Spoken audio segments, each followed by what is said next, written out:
I've always been the second choice, the afterthought in my family. My name is Lucy, I'm 29 years old, and for as long as I can remember, my sister Jamie has been the golden child. She's 4 years older than me, and according to my parents, smarter, prettier, and more talented in every way. Lucy, you need to understand that you're not as gifted as your sister, my mom would say, not even trying to soften the blow. We don't want you to have false illusions about yourself. Growing up with that kind of encouragement was tough, but I learned to deal with it. I had to. When Jamie graduated high school, my parents pulled out all the stops. They paid for her to attend a good college and even rented her an apartment because she didn't want to live in a dorm with those people. Meanwhile, when my turn came 3 years later, my parents dropped a bomb on me. "We don't have money for your college," Dad said flatly over dinner, "you'll have to figure something out on your own." Jamie was sitting right there, texting on the new phone they'd bought her, not even looking up. So that's what I did. I worked at a local cafe for a year, saving every penny I could while living with my parents. Then I took out a student loan and enrolled in college. For 4 years, I juggled classes and work shifts, coming home exhausted to parents who barely acknowledged my efforts. After graduation, I landed an entry-level job at a marketing firm. It wasn't glamorous, but it was a start. I was drowning in debt, my student loan, rent for my tiny apartment, saving for a car to replace my dying one, but I was making it work. Then my parents invited me to dinner. "We need to talk about something important," Dad said, his voice unusually serious. I felt a knot form in my stomach. "What's wrong?" "Your father's hours were cut at work," Mom explained, reaching for his hand. "We're having trouble making ends meet. We were hoping you could help us financially. Just until things get better." I hesitated. "I don't know if I can, I'm already stretched thin with my loan payments and—" "Forget it," Dad cut me off, his face hardening. "I guess dinner's cancelled, I've lost my appetite." They both stood up, leaving me sitting alone at the table, guilt crushing me like a weight. After a few days of sleepless nights and stomach aches, I asked my boss for extra shifts. Then I called my parents. "I can send you $700 a month," I told them, "that's the absolute most I can do right now." "That will do for now," Mom replied, her voice instantly warming, "and when you get that promotion you're working toward, you'll be able to help us more." Not "thank you," not "we appreciate it," just the expectation that I'd give them more as soon as I could. For 2 years, that's exactly what I did. I sent them $700 every month, while Jamie, who had a good job by then, continued to receive money from our parents. They even paid for her vacation when she got promoted at work. When I finally got my own promotion, there was no celebration dinner, no congratulatory call. Just a message from my mom, "That's wonderful, honey, we were thinking you could increase your monthly contribution to $1,000 now." I wanted to say no. I wanted to scream that it wasn't fair. But I knew what would happen: the silent treatment, the guilt trips, the passive-aggressive comments. So I agreed. "That's my good girl," Mom said, and I hated how those words made me feel both pleased and used at the same time. For years, I worked and saved and struggled, until finally, I made the last payment on my student loan. 7 years after graduation, I was free of that burden. I felt lighter than I had in years, like I could finally breathe. That evening, I bought a bottle of expensive wine and drove to my parents' house to celebrate. When I walked in, Jamie was there too, lounging on the couch like she owned the place. "What's the occasion?" she asked, eyeing the bottle. "I made my final student loan payment today," I said, unable to keep the pride from my voice. "I'm officially debt-free." Jamie snorted and rolled her eyes. "That's what you're celebrating? God, Lucy, that's so boring." Before I could respond, she snatched the bottle from my hands and turned to our parents with a bright smile. "Let's celebrate something that actually matters," she announced. "I met this amazing guy, he's loaded, and I'm bringing him to meet you next week." My parents' faces lit up in a way they never did for me. They didn't say a word about Jamie taking my wine or hijacking my moment. They just started asking her questions about this guy, completely forgetting why I'd come over in the first place. I sat there for an hour, picking at a plate of cheese and crackers, before slipping out the door. No one even noticed I was gone. That night, lying in bed, I stared at the ceiling and wondered if things would ever change. The loan was paid off, but I still felt shackled, to my parents' expectations, to their demands, to the role I'd always played in our family. After the wine incident, I pulled back from my family. Our communication dwindled to my parents' monthly reminder calls. "Don't forget to send the $1,000 this month, Lucy." No questions about my life, my work, or my happiness, just the money. I didn't call Jamie either, and she didn't reach out to me. We'd never been close, but now the distance between us felt like a canyon. So I was surprised when my phone lit up with her name one Tuesday afternoon while I was at work. "Hello?" I answered cautiously. "Lucy, finally." "Listen, my birthday's in 2 weeks, you know," Jamie said without bothering with pleasantries. "I'm turning 33, and I'm having a party at Bellini's." Bellini's was one of the most expensive restaurants in town, of course. "I'm sending you 3 gift options," she continued, "pick one and get it for me. Otherwise, you'll probably get me something useless like last year." Last year I'd given her a handmade photo album with pictures from our childhood. She'd barely glanced at it. "And don't be late, reservations at 7, with that, she hung up. Minutes later, my phone pinged with her message. 3 links to items: a designer handbag, $850, a pair of earrings, $650, and a cashmere sweater, $550. I clicked on the sweater link, the least expensive option, and ordered it with express shipping. On the night of Jamie's birthday, I dressed carefully in a blue dress I'd been saving for a special occasion, wrapped her gift in silver paper with a matching bow, and headed to Bellini's. The hostess led me to a large round table where a dozen people were already seated. My parents and Jamie occupied the center positions, while I was directed to a seat at the far edge, wedged between my cousin Todd and my aunt's friend Marge, whom I barely knew. The waiter came by with champagne, and soon it was time for toasts. My father stood first, raising his glass toward Jamie. "To our beautiful, brilliant daughter on her 33rd birthday," he said, his voice thick with emotion. "Your mother and I couldn't be prouder of the woman you've become. We love you more than words can say." My mother stood next to him, tears in her eyes, and pulled out an envelope. "This is just a small token of our love," she said, handing it to Jamie. Jamie opened it and gasped dramatically, $25,000? "Mom, Dad, you shouldn't have." I nearly choked on my champagne. $25,000? The most they'd ever given me was a $300 gift card for my 25th birthday, and they'd complained about that. "We wanted to help with your down payment," Mom explained. "We know how much you want your own place." Jamie stood, visibly moved, and raised her glass. "I want to thank my amazing parents for always making me feel like the most cherished daughter in the world. I've never wanted for anything because of your love and generosity." She looked directly at me when she said it, a small smirk playing at her lips. My parents applauded enthusiastically. The table fell awkwardly silent. My uncle coughed, my cousin Todd shifted uncomfortably beside me. Everyone knew about the favoritism in our family. It wasn't exactly a secret. "Well, let's continue," Jamie said brightly. "Aunt Carol, would you like to say something?" But something inside me snapped. Maybe it was the champagne, or the $25,000 check, or Jamie's smug face. Whatever it was, I stood up before Aunt Carol could speak. "Actually," I said, my voice steadier than I felt, "I believe it's my turn to speak now." Jamie's smile faltered. "Lucy," Aunt Carol was next. "You seem to have forgotten that in this family, there are 2 daughters," I continued, ignoring her, "not just the most cherished one." A hush fell over the table. My father cleared his throat. "Lucy, this isn't the time for."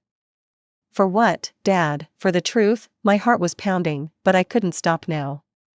"My entire life, I've wanted nothing more than for you and Mom to love me the way you love Jamie.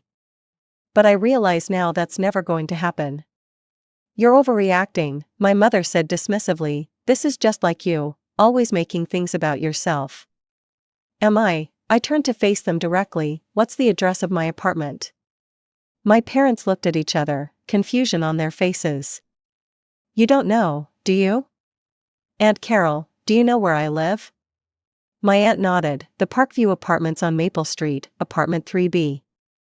I turned back to my parents. "What company do I work for?" Their faces flushed red. My father stammered, "It's that marketing place." "Reynolds and Associates," my aunt supplied quietly. "You see," I said, looking around the table. My own parents don't know the most basic facts about my life. They've never visited my apartment or asked about my job. But that doesn't stop them from taking $1,000 from me every month. "Lucy, stop this right now," my mother hissed, "you're embarrassing us." Jamie stood up, her face contorted with anger. "This is my birthday dinner, get out if you can't behave." I ignored them both. "I'm done," I said, my voice surprisingly calm. "From today, I'm not sending you money anymore, and I'm done pretending we're a family." "You can't do that," my mother cried out, "we're counting on that money." "Then I suggest you ask your most cherished daughter for help," I replied, placing Jamie's gift on the table. "Happy birthday, sis." With that, I walked out of Bellini's, leaving behind a table of shocked faces and my family sputtering protests. As soon as I got to my car, I turned off my phone. My hands were shaking so badly that I had to sit for 5 minutes before I could drive. Had I really just done that? Had I really just stood up to my family in front of everyone? The drive home was a blur. My mind kept replaying the shocked expressions on my parents' faces, the way Jamie's mouth had hung open, the uncomfortable silence around the table. Part of me felt guilty. I'd caused a scene at my sister's birthday dinner. But a larger part felt something unfamiliar: relief. When I got home, I kicked off my heels, poured myself a glass of wine, and collapsed onto my couch. For the first time in years, I didn't have that knot of anxiety in my stomach that appeared whenever I thought about money. No more stretching my budget to send my parents $1,000 every month, no more feeling like I was never doing enough. I went to bed without turning my phone back on. The next morning, I woke up feeling oddly light, despite knowing what awaited me. I made coffee, took a deep breath, and turned on my phone. It immediately exploded with notifications. 15 missed calls from Mom, 7 from Dad, 3 from Jamie, 28 text messages. I scrolled through them, my stomach clenching tighter with each one. "Mom, call me right now, young lady." "Dad, your mother is very upset, you need to apologize." "Jamie, thanks for ruining my birthday, you selfish bastard."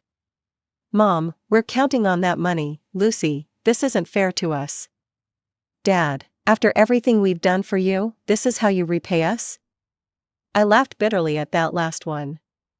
Everything they'd done for me? Like what? Telling me from childhood that I wasn't as good as my sister? Making me work and take out loans while they paid for everything for Jamie?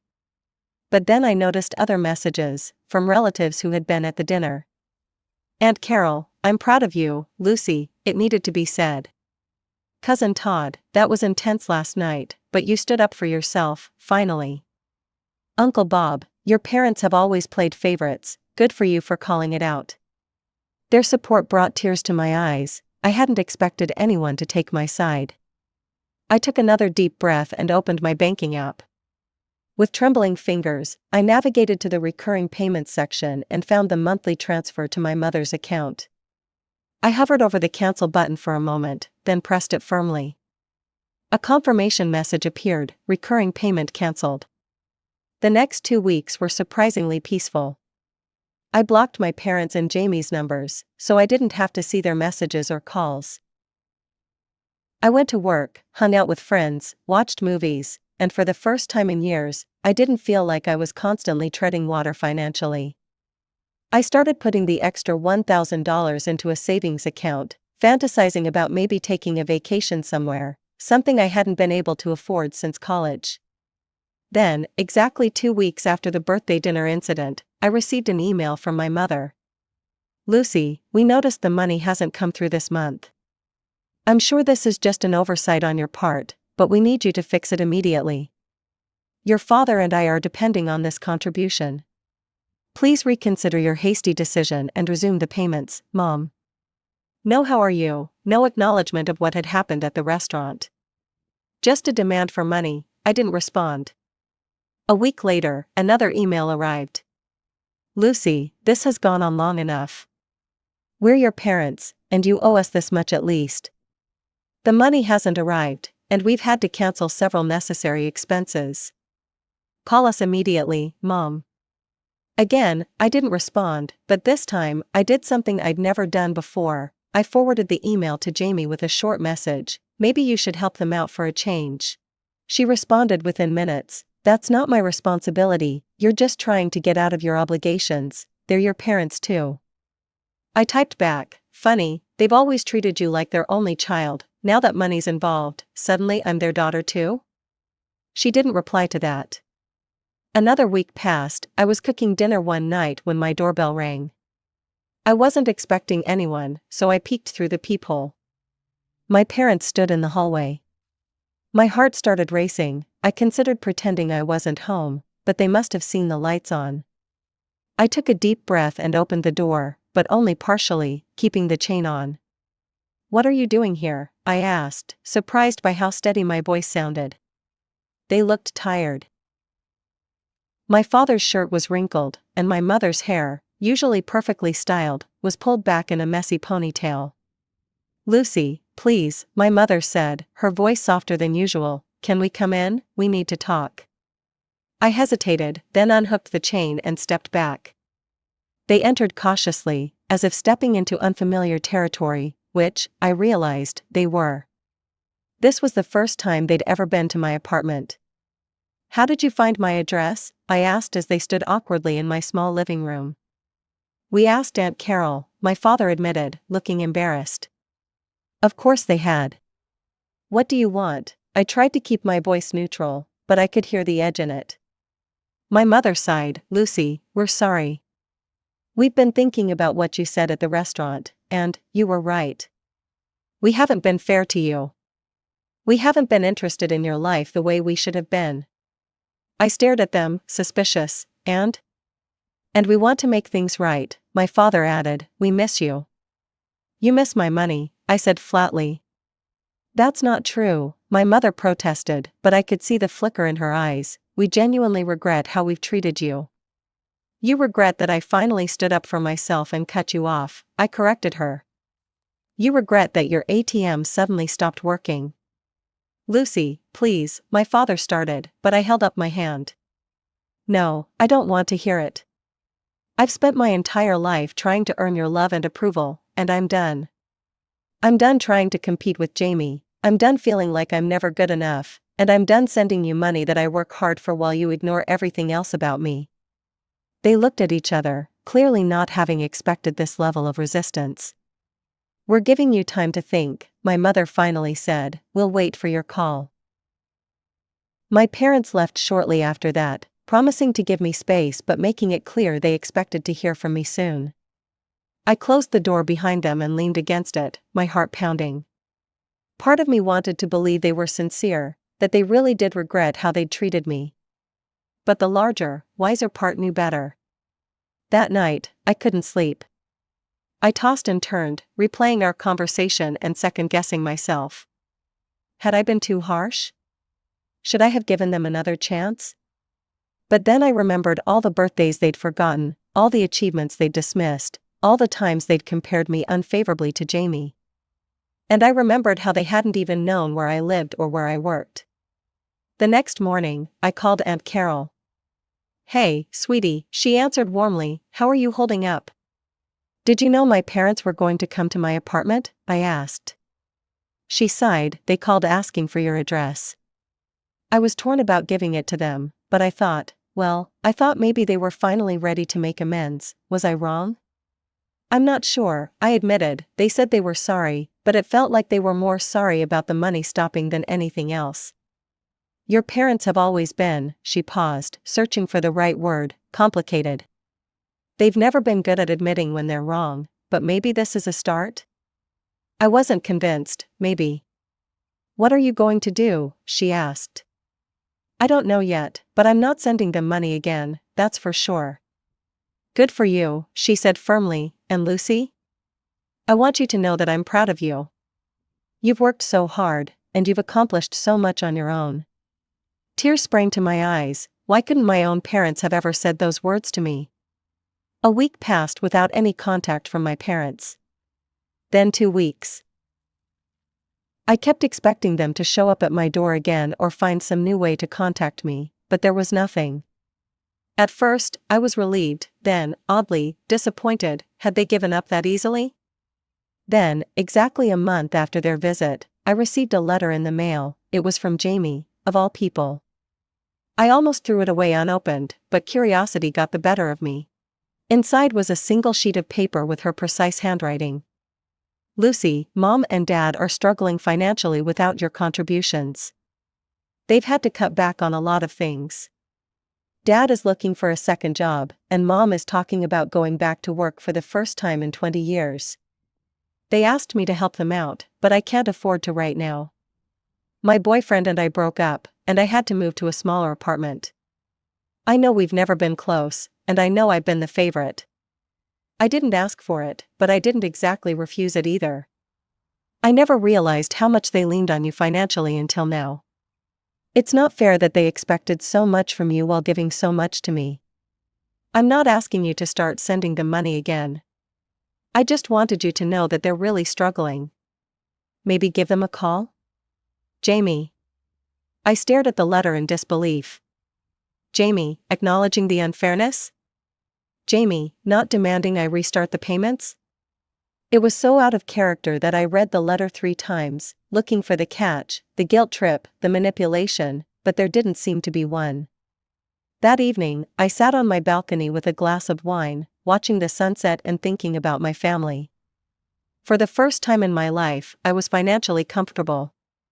My student loans were paid off, I was saving money each month, and I had even started looking at cars to replace my aging sedan. All of this was possible because I wasn't supporting my parents anymore. But was I happy? Yes, I realized with some surprise, I was. I had good friends, a job I enjoyed, and the freedom to make my own choices without constant guilt and pressure. I didn't need my family's approval to be happy. The next day, I got a call from an unknown number. Against my better judgment, I answered it. "It's Dad, Lucy, please don't hang up, your mother and we've been doing a lot of thinking." I waited, saying nothing. "We were wrong," he continued, his voice breaking slightly. "We've always been wrong about how we treated you. We took you for granted. We expected too much and gave too little. And we're sorry, truly sorry." It was the first genuine apology I'd ever heard from him. "But I'd been fooled before, Dad, No, let me finish," he interrupted. "We don't expect you to send us money again. That's not why I'm calling. We miss you, and we'd like a chance to do better. To be better parents to you." I closed my eyes, torn between hope and suspicion. I don't know if I can trust that. "I understand," he said quietly, "we haven't earned your trust. But if you're willing, we'd like to try. Maybe we could meet for coffee sometime? Just to talk?" I thought about it for a long moment. "Maybe," I finally said, "but not yet, I need more time." "We'll wait," he promised, "however long it takes." After we hung up, I sat for a while, processing the conversation. Was this another manipulation tactic? Or had they genuinely realized what they'd done? I wasn't sure, and I wasn't ready to find out just yet. The next few months were transformative. With the extra money I was saving, I was able to move to a better apartment and finally buy that new car. I got another promotion at work, and this time I celebrated properly, with my friends, who were more like family to me than my actual family had ever been. I stayed in touch with Aunt Carol and a few other relatives, but I kept my distance from my parents and Jamie. I needed that space to figure out who I was without their expectations and judgments hanging over me. 6 months after the confrontation at the restaurant, I finally agreed to meet my parents for coffee. It was awkward and tense at first, but also different. They asked questions about my life, my job, my new apartment. They actually listened to my answers. There were no comparisons to Jamie, no subtle digs about how I could be doing better. As we were leaving, my father said, "We're proud of you, Lucy, we should have told you that a long time ago."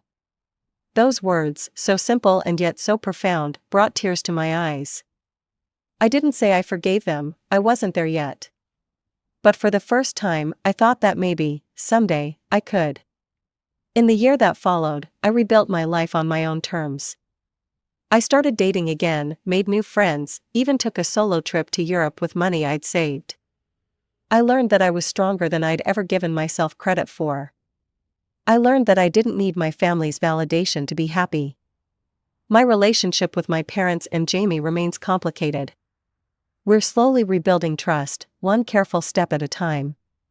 Sometimes I think we might never be truly close, and I've made peace with that possibility.